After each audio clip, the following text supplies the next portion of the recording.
quelles sont ces étranges incantations magiques? Quels sont ces hommes vêtus de blanc qui les psalmodient? En les entendant et en les voyant, tout observateur extérieur, s'il avait été là en cet instant précis, eût pu se croire transporté dans une autre dimension de l'univers. Et pourtant, la scène que je vais vous décrire se passe sur notre planète, plus exactement dans les entrailles de la Terre, car nous sommes à l'Agartha. Dans certaines régions de l'Himalaya, on trouve les 22 temples de la sagesse représentant les 22 arcanes d'Hermès et les 22 lettres de plusieurs alphabets sacrés. Parmi ces 22 arcanes hermétiques, l'Agartha représente le zéro mystique, l'introuvable. Le zéro, c'est tout ou rien. Tout par l'unité de l'être suprême qui constitue le soutien infini du paradis éternel. Rien sans cette unité indivisible de la Trinité paradisiaque. Tout par la synarchie hiérarchique. Rien par l'anarchie humaine. L'Agartha est le gouvernement occulte de notre planète. C'est le siège capital véritable de notre monde physique. Les civilisations et les humanités se succéderont les unes après les autres, mais l'Agartha restera comme un témoin jusqu'à la fin de notre monde terrestre, c'est-à-dire jusqu'à la fin du cycle planétaire. L'Agartha, je l'ai dit, est située quelque part dans les entrailles de la Terre. Elle est en relation avec une autre capitale, Shambhala. Shambhala est la capitale de l'aspect éthérique de notre monde terrestre. C'est là que siège en permanence le syndic formé par le conseil des 12 fils Melchizedek, stationné sur notre monde depuis la défection du prince planétaire Caligastia et la rébellion de Lucifer. Pour quelle mystérieuse raison tous ces hommes étaient-ils rassemblés là, sous la coupole de l'une des immenses salles sacrées de l'Agartha? À en croire le nombre sacré des personnes présentes, nous devions nous trouver au sein d'un conseil de sages, un de ces conseils suprêmes qui se tient régulièrement chaque siècle pour délibérer sur la politique spirituelle à tenir dans notre monde planétaire dans les temps prochains. Toute ouverture de conseil était toujours précédée par une psalmodie incantatoire.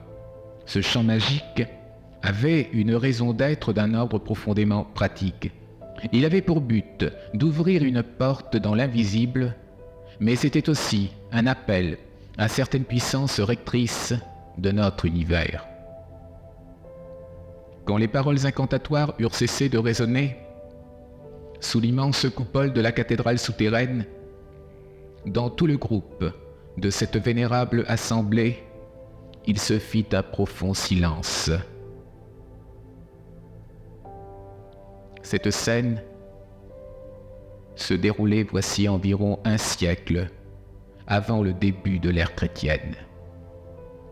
Au centre de l'hémicycle se trouvaient assis dans la posture du lotus les 12 membres suprêmes formant le sacré collège de l'Agartha. Derrière ce groupe, symbolisant les 12 forces primordiales du zodiaque initiatique, se tenaient 365 yogis, symbolisant le nombre de jours que met le soleil pour parcourir le cycle complet des 360 degrés de ce zodiaque.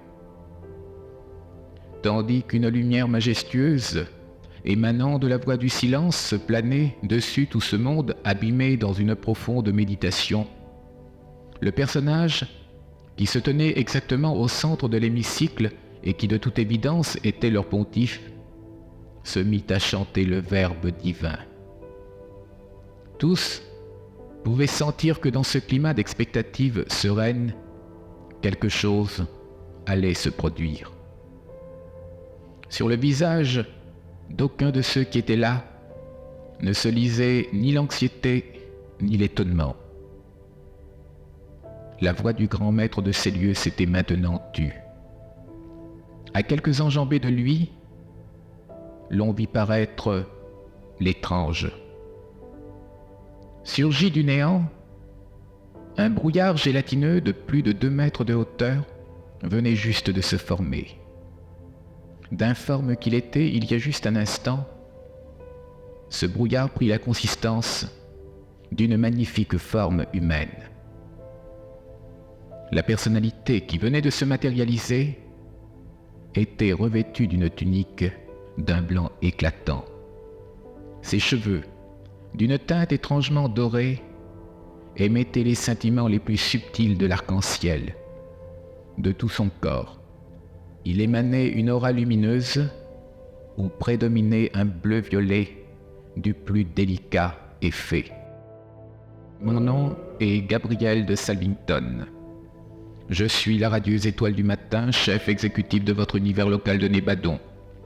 Je suis porteur d'un mandat des anciens des jours, chef de votre super univers d'Orvonton, confirmé par Emmanuel de Salvington, un union des jours du paradis actuellement stationné sur le monde capital de Nébadon. Ma présence sur votre planète est justifiée par une mission d'une ampleur exceptionnelle.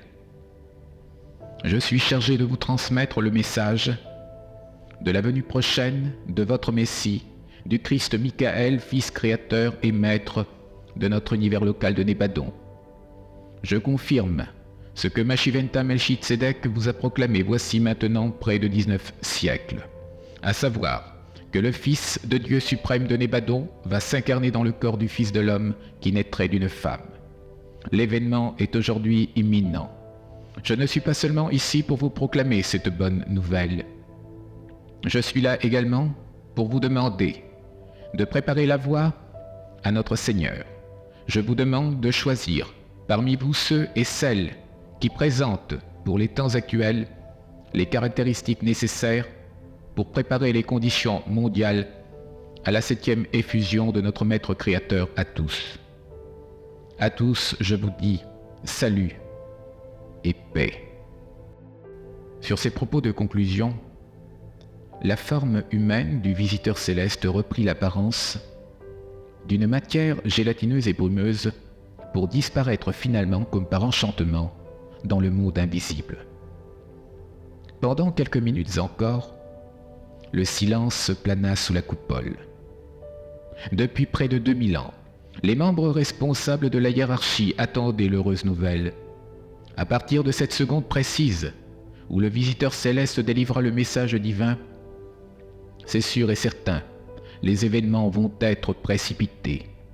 Dans le cœur de tous ces sages assemblés, la nouvelle de la venue prochaine du Christ avait été reçue avec une joie et un bonheur indicibles. Le pontife, sortant de la profonde réflexion dans laquelle venait de le plonger Gabriel de Salvington, prit enfin la parole. Mes frères, vous avez été témoins avec moi que le Dieu créateur de notre univers a choisi de visiter notre humble monde. C'est pour nous tous un honneur et une responsabilité. Le devoir qui nous incombe est de préparer cette venue le plus efficacement possible. Le Maître Créateur a décidé de s'incarner dans la similitude d'une chair mortelle. Il a décidé de faire l'expérience comme la plus humble des créatures intelligentes de notre planète. Il est déterminé à expérimenter toute la gamme des sentiments et des difficultés essentielles de notre monde d'habitat humain, dont nous sommes depuis des millénaires les gardiens attitrés. Ce que j'ai à vous dire, vous vous en doutez bien, est gravissime. Plusieurs d'entre vous vont avoir de lourdes responsabilités s'ils acceptent la mission qui leur sera confiée. Je le dis tout net, personne n'est obligé d'accepter cette mission. Rien ni personne ne saurait vous porter grief du fait de votre refus. Je pense à certains d'entre vous en particulier. Depuis longtemps déjà, je me suis interrogé de quelle manière Michael de Nébadon allait s'incarner dans la forme d'un homme. Je me souviens que Mashiventa avait été très clair dans son message. Le Fils créateur naîtrait d'une femme de la manière la plus naturelle qui soit, c'est-à-dire à la manière dont naissent tous les enfants de notre planète. Mais j'avoue que moi-même, je ne comprends pas encore par quel mystère cette incarnation va pouvoir s'accomplir. Cependant, les fils Melchitsedek gouverneurs temporaires de notre planète, m'ont suggéré une ligne de conduite. Je me réfère donc à cette suggestion dans les choix et les décisions que je vais être amené à faire. Et vous savez que de tout temps, notre hiérarchie, bien qu'éternellement invisible aux yeux des mortels non initiés à nos mystères, a été constamment présente au milieu de l'humanité évoluante. Plusieurs d'entre vous, siècle après siècle, se sont réincarnés dans des corps, des races et des lieux différents afin de proclamer le message de la vérité. Derrière des vêtements multiples et sous des noms patronymiques très différents, l'histoire planétaire a vu surgir les mêmes grandes âmes.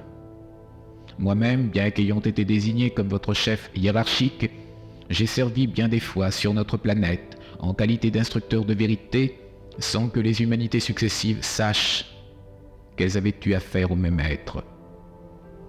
C'est vous dire l'intérêt que je porte à chacun d'entre vous et que vos missions dans le monde sont un arrachement pour mon cœur, même si notre loi et notre ordre présupposent les règles du sacrifice, du détachement et du renoncement. Nous savons que ces règles sont instituées sur une base divine et que par conséquent il ne s'agit là que de modalités d'une vie supérieure nous mettant en contact avec l'harmonie universelle. Comme le problème se pose aujourd'hui d'une manière cruciale, il m'a fallu prévoir cet avenir. Chacun de vous a donc fait l'objet depuis longtemps d'une observation attentive de ma part. Vous savez que nous allons entrer incessamment dans l'ère des poissons, qui va inaugurer une période de sacrifice pour des millions d'individualités et de formes vivantes. Nous sommes encore pour le moment dans l'ère du bélier, dont la période actuelle est très caractérisée par ces guerres et ces conflits de toute nature, opposant les hommes les uns aux autres. Le passage d'une période cyclique à la suivante est toujours accompagné de difficultés sociales et psychologiques de toutes sortes. La difficulté essentielle d'une manière générale vient de ce que l'âme et aussi la personnalité perçoivent au loin les changements inévitables de l'ère à venir, mais qu'elles continuent à s'attacher aux valeurs périmées du passé. En fonction de toutes ces données, je me rends compte que la venue de notre Messie, l'unique et véritable sauveur de l'humanité, tombera inévitablement dans une période marquée par le sceau du sacrifice. D'après ce que l'on m'a laissé comprendre, il n'est pas impossible que notre Seigneur Michael va adombrer, c'est-à-dire protéger, dès la naissance, un enfant nouveau-né dans lequel va s'incarner l'un d'entre vous. Celui d'entre vous qui sera choisi pour une telle mission se verra agir pratiquement jusqu'à l'âge de 30 ans, non selon les impulsions de la pensée de son âme, mais bien plutôt selon les inspirations du Christ Michael, auquel cette âme sera rattachée de manière permanente. Ce sera le phénomène le plus étonnant de médiumnité spirituelle que notre ordre n'ait jamais connu.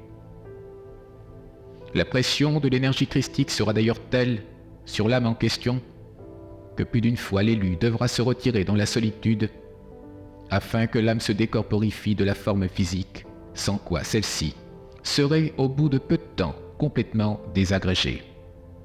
Puis il arrivera un moment dans la vie de celui qui aura été choisi d'entre vous où il faudra que son âme abandonne, dans un acte de sacrifice suprême, sa forme corporelle au Seigneur Michael de Nébadon.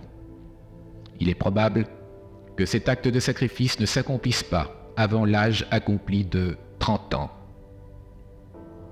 En raison de toutes ces particularités, j'ai observé que l'un seul d'entre les 12 membres suprêmes de ce sacré conclave présente les conditions requises pour recevoir d'une part dès la naissance l'adombrement du Messie et opérer d'autre part l'abandon de sa forme matérielle à la pleine force de son âge. Je fais allusion à mon bien-aimé frère Élisée. Tu as porté dans l'histoire bien des noms différents. avant que tu n'atteignes au grade exalté qui te rend à même aujourd'hui de siéger parmi les 12 du Sacré Collège, tu as été, te souviens-tu, le roi Salomon.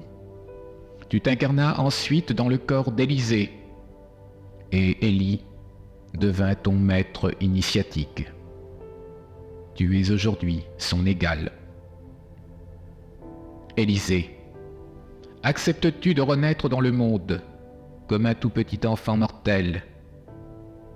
Acceptes-tu d'être adombré par le Seigneur de notre univers local? Acceptes-tu de sacrifier ta conduite personnelle au profit des injonctions intérieures de Michael de Nébadon? Acceptes-tu, Élisée, d'abandonner entièrement ta forme physique au Christ Michael lorsque le temps sera venu?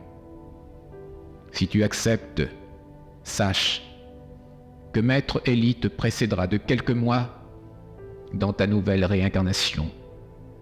Mais alors Élie préparera ta voie, car tu seras dirigé par la pensée du Christ. La question venait d'être posée à Élisée avec une clarté étonnante. Tout le monde savait parmi les membres présents que ce choix était le meilleur. En tant que roi Salomon, l'âme d'Élisée dans le passé avait accompli de grandes choses au service du plan divin. Jamais il n'avait dévié de la ligne droite, sauf en une circonstance. Élisée se souvint parfaitement de l'époque où il avait régné sur le royaume d'Israël.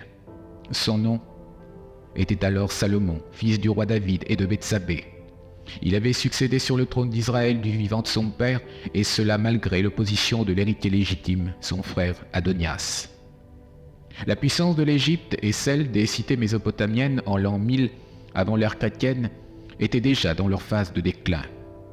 Salomon bénéficia de cette conjoncture favorable pour donner au royaume hébreu sa plus grande extension et en fait une des principales puissances du Proche-Orient. Plus administrateur que guerrier, il dota son pays d'institutions solides. Il généralisa la fiscalité qui lui fournit les moyens nécessaires à une politique de prestige. Il put entreprendre des expéditions vers l'opulent pays d'Ophir. Il fit bâtir de gigantesques constructions civiles et militaires, la plus célèbre étant le temple de Jérusalem, bâti grâce au concours d'ouvriers de Tyr envoyé par son ami, le roi Hiram Abif. Élisée se rappela qu'en ce temps, sa sagesse et son amour de Dieu étaient devenus proverbiaux. Dieu lui avait donné la sagesse, une très grande intelligence et un esprit d'une étendue aussi vaste que les sables qui bordent la mer. Sa sagesse surpassait celle de tous les orientaux et toute celle de l'Égypte. Il prononça 3000 sentences et il y eut de lui plus de 1000 poèmes. Il a parlé des arbres, depuis le cèdre du Liban jusqu'à l'hysope qui sort de la muraille. Il a parlé des animaux, des oiseaux, des reptiles et des poissons. On venait de tous les pays pour l'entendre. Tous les rois de la terre avaient entendu parler de sa sagesse. Salomon avait enseigné que pour connaître la sagesse et l'instruction, pour comprendre les discours sensés, pour recevoir les leçons du bon sens, de la justice, de l'équité et de la droiture, pour donner aux simples le discernement et à l'adolescent la science et la réflexion, il est nécessaire que l'homme devienne sage. Le sage qui écoute augmente son savoir. L'homme intelligent acquiert de la prudence pour comprendre les proverbes, les allégories, les maximes des sages et leurs énigmes. Élisée se souvint avoir dit en tant que Salomon que la crainte du Seigneur est le début de la sagesse, mais que la sagesse et l'instruction sont méprisées des insensés. C'est pour cela que de tout temps, l'égarement des sots les tue et l'insouciance des insensés les perd. Si vous avez aimé cette vidéo, n'hésitez pas à mettre un j'aime et à vous abonner à la chaîne Piotr Phoenix. C'est gratuit. Ce petit geste nous aide beaucoup pour permettre à un plus grand nombre de personnes de découvrir nos vidéos. Merci à vous.